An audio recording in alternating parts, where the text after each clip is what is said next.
Yeah, fall back too close. You ain't even know me. Trust my brothers from way back from the north. Me and the old, and then I get on me. What's up, YouTube? So, we definitely got to talk about Joker 2. I meant to talk about it a few days ago, but I was sick as a dog. I don't know what is going on with me lately. It's just the weather. I mean, it is changing a little bit over here, but even now, I still feel like crap. But, so I found some funny things on the internet, man, and some of the reasons why Joker 2 failed. Now, this movie failed epically. It is horrible. It's horrendous. Don't waste your money. Don't listen to these toxic positive people on Twitter. I know there's like 10 of them. They're loud and proud. Ignore them. The movie is horrible. And it completely disregards the first film. And not to mention, this movie should have never gotten a sequel to begin with. But the fact that it did, okay, you pump more money into it. Not sure where the money went. Apparently, they spent over 200 million on the movie, and you got Lady Gaga, you got Todd Phillips. I mean, you got the whole gang back, plus Gaga, plus other actors. So the story was only meant to get bigger, and you had the opportunity to make a solid sequel. I think this could have worked. Um, but Todd Phillips is yeah, he wasn't the guy for this job in particular. He probably should have took a pass on this, but Warner Bros. Paid him a lot of money, so I mean you can't really blame him.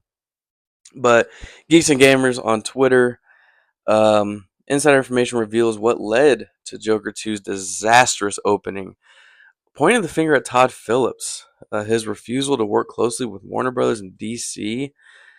There's a rumor circulating that James Gunn tried to help him with this movie, and he just pretty much gave him the cold shoulder. Retain nearly absolute creative control over the movie. So this is a problem that a lot of people don't understand with Hollywood is when you give directors total control, it's a 50-50 shot. There's very few directors who just got the juice, and if you give them creative control, they can just knock it out the park. Like Christopher Nolan, like James Cameron, like those type of people, you'd want to give creative control. But even then, I mean, Christopher Nolan did Tenet, and I thought that movie was trash. I thought it was terrible. But I can't talk crap on him when he made, in my opinion, one bad film, and some of my favorite movies of all time, like Inception and Interstellar, he made, and recently Oppenheimer, which I think was brilliant. So it's like when you give directors full creative control, for the most part, it's 50-50. It's either going to be terrible or it's going to be wow, genius. And to Todd Phillips' credit, the first Joker movie made over $1 billion. So the proof was in the pudding. I think people are being a little too hard on Warner Brothers because at the end of the day, this is a business. And when a movie makes over $1 billion, yeah, they're going to want to look at a sequel. I mean, it makes sense. However, the way they went about it was a little silly. And I think they should have had a little bit of oversight on Joker 2, but it also seems like it seems like Todd Phillips wasn't going to do a sequel unless you paid him a lot of money and gave him full control. I think that was what he put on the table and said, if you want the sequel so bad, this is what I want. And Warner Brothers said, bet. All right, we got it. And this was the outcome. Refused to film in London for a 20% cost reduction in favor of LA. That's not a bad thing. The location does not matter, literally. So I don't know why they put that in there. Ignored notes from DC Studios, had James Gunn disappears. Yeah, I mentioned that earlier. Refused to screen test Joker 2. Yeah, and that's a massive red flag. When movies don't get screen tests or when the embargo lifts like the day before the premiere, you know that they know what they made is either going to be complete dog shit or just not live up to the first film. Um, Pushed to debut the film at the Venice Film Festival. Again, I don't understand. I am so sorry. I don't know who's calling me at this late at night. Who the fuck calls me this late at night? That's crazy. You know what's funny? I get on this YouTube shit not as often as I should. No one calls me ever. I don't even know. That's my work phone. I don't even have a personal phone because nobody calls me. And I'm in the middle of recording and some fuckface decides to call me. Like, what universe? I'm done. So, I gotta move on. Excuse me. So, this Culture Crave. Excuse me. Again, I'm sick as a dog. I thought this post was hilarious. This had me crying. I haven't read the whole thing. I immediately thought to myself, I gotta get on the YouTubes for this shit. So, details on disaster. So, these are the top 14 reasons why Joker 2 failed. The idea came to Joaquin in a dream. Oh my god. Just off the rip. I'm like, are you serious right now? And I've heard this story. And this is why you don't give actors control over a movie. I understand like he had input on the writing, the ideas. When you make a movie or a TV show, and I understand some actors are just talented. They win Oscars and you want them to be involved. I'm telling you, 9 times out of 10, when actors get involved in the process, they fuck things up. Most actors can't write for shit. Why do you think so many actors just act? They don't. A lot of them don't do stunt work because they can't do the stunt work for shit. They don't write because they can't write for shit. Some try to, get into directing stuff, but most of the time they can't even direct for shit. Now, I'm not gonna name any names because I'm not really trying to bully anybody online like that. But one example I can give is The Ones Who Live. When I found out Denai Guerrero was gonna have input on the writing and Andrew Lincoln, and like it was just gonna be a collaborative effort, I immediately knew, like, man, they're gonna ruin this show. And sure enough, yeah, The Ones Who Live is terrible. It's terrible. You shouldn't have done that. Todd Phillips had free reign. Yeah, had free reign. So again, 50-50 shot if that's gonna be. And I'm reading it out of order, by the way. So I'm gonna go down to 5. I have to read like this. My brain. I don't know. I'm weird. New DC boss James Gunn has 0 involvement. Again, we don't know what notes James Gunn gave Todd Phillips. I mean, James Gunn could have contributed ass crack boo hockey, and it could have been terrible. He could have gave him good notes. We don't know. I mean, I'd love to see what he tried to contribute to the film, but likely we'll never know. Musical aspect was largely downplayed in the marketing. The director, Todd Phillips, at first insisting it wasn't one. Yeah, I remember that he tried to backpedal because when the reports came out as a musical, there was so much backlash. And then he tried to say, oh, it's not really musical, technically. It's like, well, it either is or it isn't. There's no in between here. Todd Phillips was scheduled, secluded on a ranch during the opening weekend. Yeah, when they run and hide like that, they know. Todd Phillips ain't stupid. He knows his movie shit. There's no way he's sitting there going, man, I don't know why. My shit's good. My shit's fire. Like, why do people hate that? Dude, come on, bro.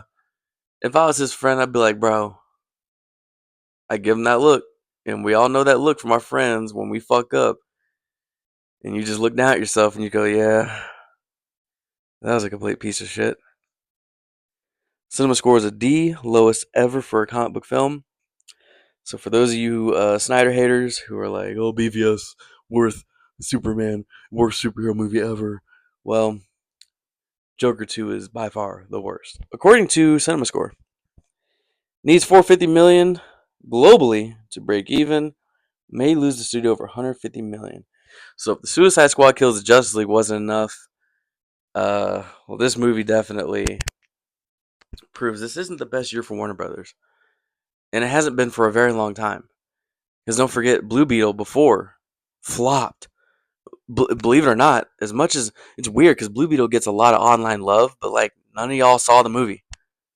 Why didn't y'all show up? Because it's the biggest flop in the entire DCEU. Look it up. Contemplated putting on a Broadway show. Yeah, I heard that. Immediately when I heard that news, I was like, yeah, this is going to be. I wasn't even that crazy about the first film anyway. I never really cared for the franchise, to be honest with you. It didn't feel like the Joker. The first movie did not feel like the Joker. And I got bullied. I got told to shut up. You're stupid. You're ignorant. You're a dumb DC Snyder fan. You suck. I said, well, he's not the Joker. And everyone's like, he is. He's the best Joker ever. He's better. He's better than anybody. He's the best Joker. He was never the Joker. He was just Arthur Fleck. Lady Gaga signed on before the script was finished. That's not a problem. That happens all the time in movies and shows. Well, maybe not all the time, but it happens a lot. It happens a lot. You'd be surprised. So that's not really an issue. The actor will carry the role as far as the script will allow them. If the script is terrible, you could have had Meryl Streep in this movie and it would have been bad because the script just isn't that good. Film had a huge budget. Again, having a massive budget doesn't automatically mean your movie's crap. These movies cost money. Now, I'll be fair, it doesn't make sense why Joker 2 had a $200 million budget. There was like an explosion scene, and that was it. It's not like you had Batman and the Batmobile. It's not like you had more A-list actors galore in this movie. Like, I don't understand where the money went, but I do know they paid Joaquin and Todd Phillips a lot of that money, and I imagine Lady Gaga's not cheap either. So I mean, I guess that had something to do with the budget, but still, the average superhero film costs $200 million to make. There's been very few sprinkled low budget films like Logan, the first Deadpool, um, Madam Web had a large budget, I think. What am I thinking of that had a low budget? I could have swore one of the Sony movies had a low budget. But yeah, every now and then we'll get a movie that has a low budget, but that doesn't mean you're going to succeed. Blue Beetle had a low budget technically. And it had like $150 million budget, I believe. And it didn't even break even, I don't think. It was a failure. So the budget doesn't matter. What matters is how you use the budget. And of course the story, script, that stuff. Film was panned by fans and critics, currently holding a 33% critic score and 31 audience. Yeah, when you have the audience and the critics on the same page, you can like the movie all you want. I don't care. But don't go around trying to convince people like, oh, it just went over your head, or you just hate musicals, or you're a homophobe. It's like, motherfucker, what? Dude, the movie's ass. Like, get the fuck out of my fucking Twitter. Oh, man. Domestically open with 37.8 million, lower than comic book films like Morbius and the Marvels. Yeah. It did that bad. Warner Bros. Discovery is already over $40 billion in debt. Wow. It makes you think, in the grand scheme of things, how far is Warner Brothers going to go with DC? I'm very intrigued to know how far they're going to go because they're announcing these projects left and right, like Deathstroke and Bane. They're already going to film Supergirl next year. They already cast the Green Lanterns. I mean, they're doing a lot right now, and it really feels desperate. It feels like a last ditch effort to save the brand. And is it gonna work? Who knows? Is it? I mean, we'll see. We'll see with Superman next year, and that movie succeeds. They might buy some time. If it fails, whew, Lord have mercy. You're definitely gonna hear from me. All right, y'all. I'm gonna catch y'all in the next one.